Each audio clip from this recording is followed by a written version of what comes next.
மிக மிக கவனமாக இருக்க வேண்டிய ராசி வந்து பார்த்திங்கன்னா மீன ராசி தாங்க. இது உங்களை வந்து பயமுறுத்துறதுக்கோ இல்லை வேற எதுக்குமே சொல்லலை. இந்த மாதிரியெல்லாம் விஷயங்கள் வந்து இந்த ஆண்டு இருக்கும். நீங்கள் ரொம்ப பார்த்து நடந்துக்கணும். அதுக்காக தான் வந்து சொல்கிறது. 12ஆம் வீட்டில் வந்து பார்த்திங்கன்னா உங்களுக்கு சனி பகவான் வந்து விரய சனியாக இருந்தது வந்து பார்த்திங்கன்னா அவரோட சொந்த வீடு. அதனால் ஒரு 2.5 ஆண்டு தப்பிச்சிட்டிங்க. ஆனால் இந்த ஆண்டு ரொம்ப கவனமாக இருக்கணுங்க.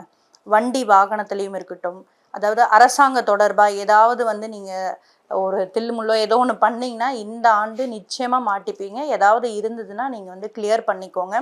வண்டி வாகனத்திலும் மிக கவனமாக இருக்க வேண்டும். அண்ட் வந்து பார்த்திங்கன்னா பெண்கள் விஷயத்தில் ஆண்களாக மீன ராசி ஆண்களாக இருக்கும் பொழுது பெண்கள் விஷயத்தில் ரொம்ப கவனமாக இருக்கணும். சித்தர்கள் வழிபாடு பண்ணுங்கள். இந்த ஆண்டு வந்து பார்த்திங்கன்னா உங்கள் வீட்லேயே ஏதாவது ஒரு ஃபங்க்ஷன் இருந்தால் சிம்பிளாக பண்ணுங்கள். ஏன்னா உங்கள் லக்னத்துலேயோ உங்கள் ராசியிலையோ சனி பகவான் இருக்கிறதுனால கொஞ்சம் சிம்பிளாக எளிமையாக இருந்தீங்கன்னா அவர் கொஞ்சம் விட்டு கொடுப்பாரு.